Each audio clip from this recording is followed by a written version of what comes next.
nome é Ana Carolina, eu faço parte do Centro Espírita Casa do Caminho de Macatuba. E hoje nós vamos falar sobre mais um capítulo do Jesus no Lar, que é o capítulo 16, o auxílio mútuo.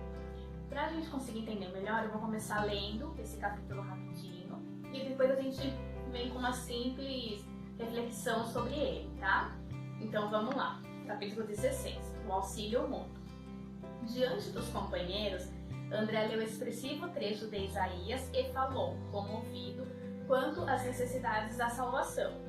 Comentou Mateus os aspectos menos agradáveis do trabalho, e Filipe opinou que é sempre muito difícil atender à própria situação quando nos consagramos ao socorro dos outros.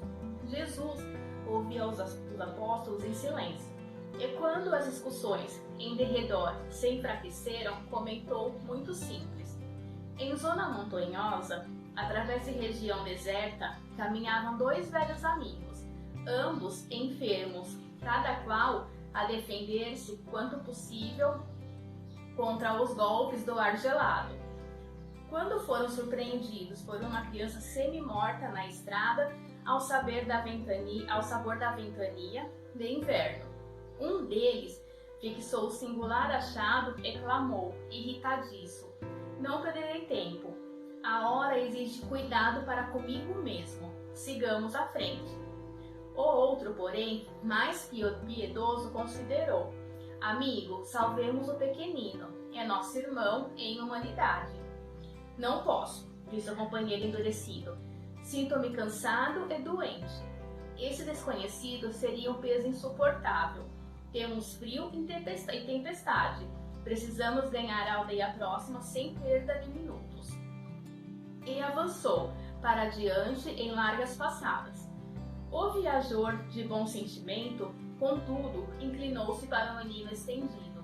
Demorou-se alguns minutos, colando-o paternalmente ao próprio peito, e aconchegando ainda mais, marchou adiante, embora menos rápido.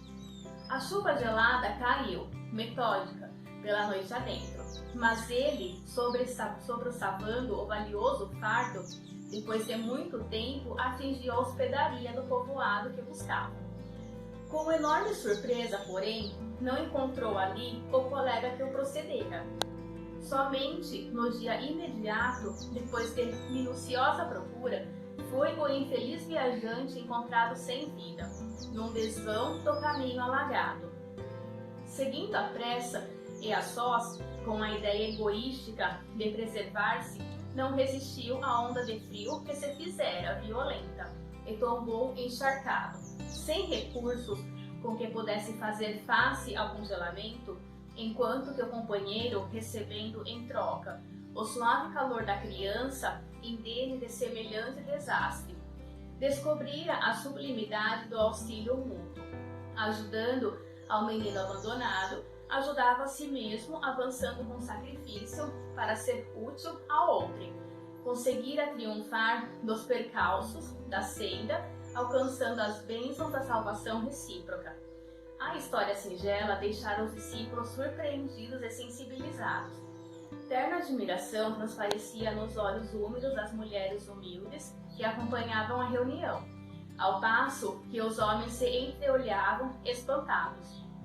Foi então que Jesus, depois de curto silêncio, concluiu expressivamente: "As mais eloquentes e exatas testemunhas de um homem perante o Pai Supremo são as suas próprias obras.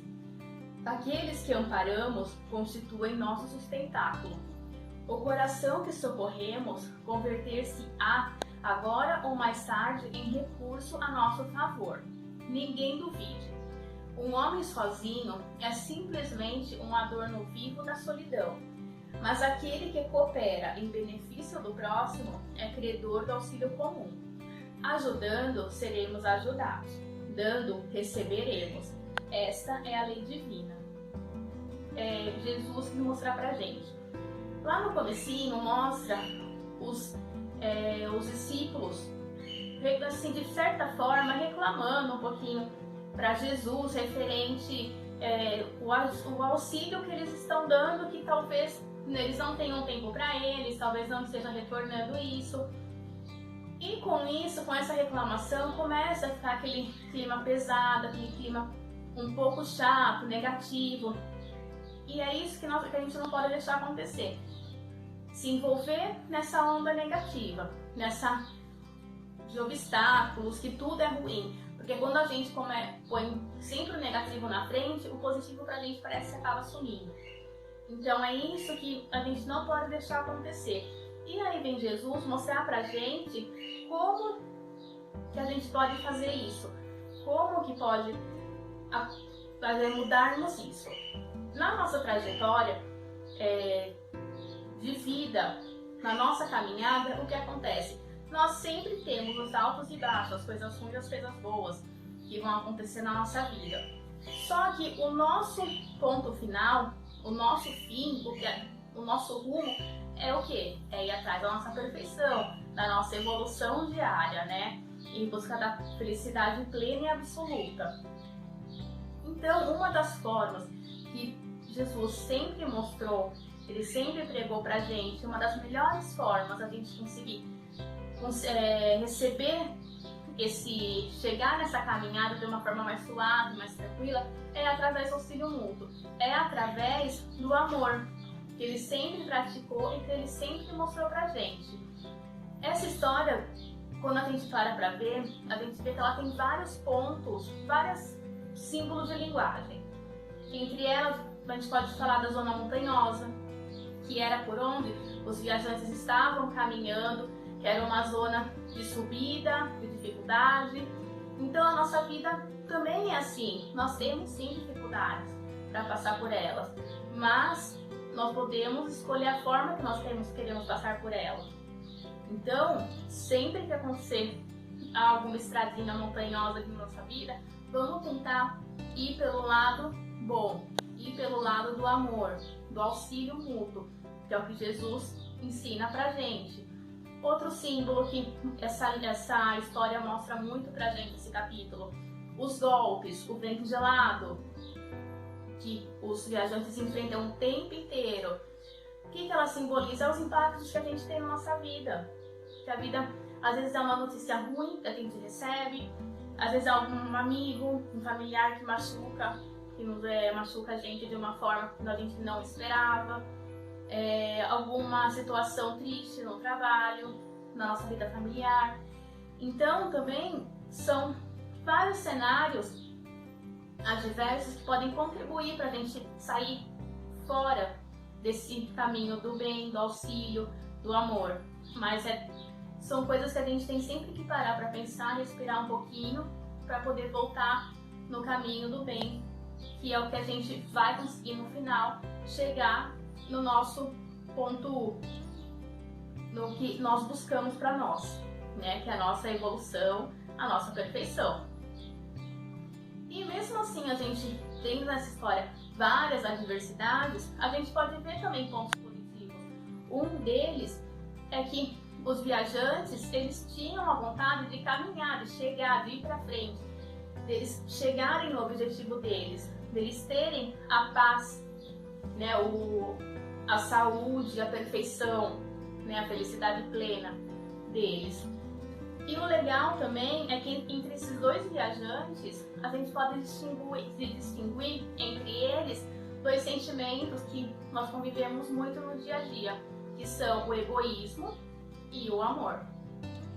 Então, quando a gente vê aquele primeiro viajante, que na hora que passa, vê aquela criança semi-morta, que ele fala que ele não pode perder tempo, que ele está doente, que a criança seria um fardo para ele, a gente vê muito egoísmo nele.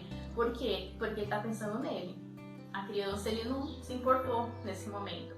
O que ele quer é ele chegar no objetivo dele, né? Então, a cabeça dele é ele, mais ninguém. E o segundo viajante que a gente percebe é o amor, porque ele abriu mão do objetivo dele para ele poder socorrer essa criança semi-morta. Então, o que ele faz? Ele tem que argumentar com o primeiro viajante. Só que ele vê que chegou uma hora que não adianta ele ficar argumentando, que não vai levar nada. Então ele simplesmente vai, pega a criança, aconchega ela no seu peito e segue a viagem. Ele segue com dificuldade, claro, mais lento, mas ele consegue chegar no destino dele. E na hora que ele consegue chegar no destino dele, que ele entende assim como foi importante essa ação, não só para ele, mas como para a criança também, porque ele percebe que a criança ajudou ele, teve essa troca mútua de o calor que eles passaram um para o outro. Esse calor ajudou o viajante a conseguir chegar até o final. E infelizmente o outro viajante, ele não conseguiu resistir ao frio, ao vento, a toda a tempestade, aquele caminho sinuoso. Ele não conseguiu chegar no seu objetivo. E o legal também é que a hospedaria, ela mostra pra gente, a hospedaria que é o lugar de destino, né, o lugar final dos viajantes, ela mostra pra gente, ela representa o lugar que nós queremos chegar, a nossa busca, né, a nossa perfeição. Ela tá mostrando pra gente que fazendo as coisas da forma certa, com amor, com caridade, pensando no nosso próximo com carinho, nós vamos conseguir passar por todos os obstáculos e chegar nela. Então, o que Jesus quer mostrar pra gente nesse capítulo são duas coisas que eu acho muito importantes. Primeiro, que o amor é a base de tudo. Tendo ele em nossa vida, nós conseguimos e nós vamos chegar na nossa evolução final, na nossa perfeição. Pode demorar, mas nós vamos conseguir chegar aprimorando sempre, nos melhorando sempre a cada vinda para o plano terreno, a cada ida para o plano espiritual. Nós vamos sempre conseguir nos aprimorar, aprender sempre mais, colocar sempre em prática o amor. E também o que é legal é que fica muito visível o nosso livre-arbítrio nessa história. O viajante, que ele teve a opção dele não seguir, não recuperar a criança. Então, foi uma opção dele que teve uma consequência. Agora, o viajante, que ele era praticante do amor, desse auxílio mútuo, a opção dele foi olhar por essa criança, ver essa criança, ajudar essa criança. Então, o livre-arbítrio também ele mostra muita coisa pra gente na nossa vida. São opções que nós temos, que nós optamos por seguir. Então, quando a gente tiver diante de alguma dificuldade, nós temos o nosso livre-arbítrio para saber o que nós podemos fazer. Então, vamos sempre pensar em relação ao nosso livre-arbítrio e colocar junto dele o nosso amor. O nosso amor a nós, nosso amor ao nosso próximo, como Jesus sempre nos ensinou.